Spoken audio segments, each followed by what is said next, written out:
याज्ञवल्क्य ने भी ऐसे ही कहा था अपनी दोनों पत्नियों को। याज्ञवल्क्य ऋषि ने, वो दोनों संयोग से सगी बहनें भी थीं, कात्यायनी और मैत्रेयी, दोनों सगी बहनें, और वो पत्नियां भी थीं उनकी। तो उन्होंने अपनी संपत्ति के हिस्से कर दिए दो, भाई आधी संपदा एक की, आधी तेरी।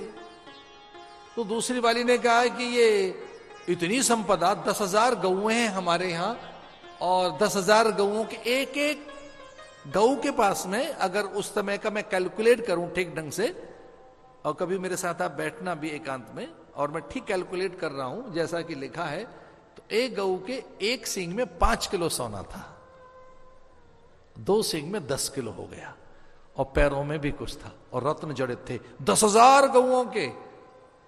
ठीक ढंग से कैलकुलेट कर रहा हूं तुम्हें, क्या संपदा उनके पास। आधी तेरी है और आधी इसकी है। छोटी वाली ने कहा कि इतनी संपदा छोड़कर ये मेरी वाली भी इसी को दे दीजिए, इसके बाद आपको क्या प्राप्त होने वाला है। इतना धन त्याग कर जो सन्यास में जा रहे हैं, क्या मिलने वाला है। तो उन्होंने कहा परमानंद प्राप्त होने वाला है।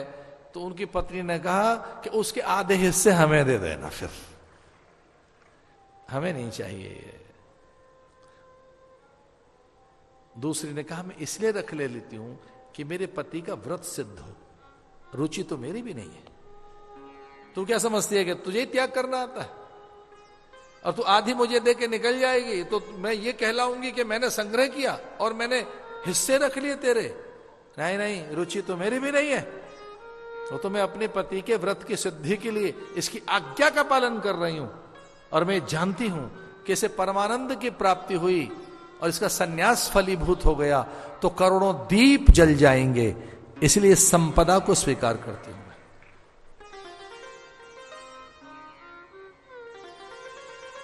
सन्यास के लिए निकल गए, ये कहकर कि ये आपको आत्मज्ञान का उपदेश देगा, ये ब्रह्म ज्ञान का उपदेश देगा, ये भगवान के दर्शन कराएगा।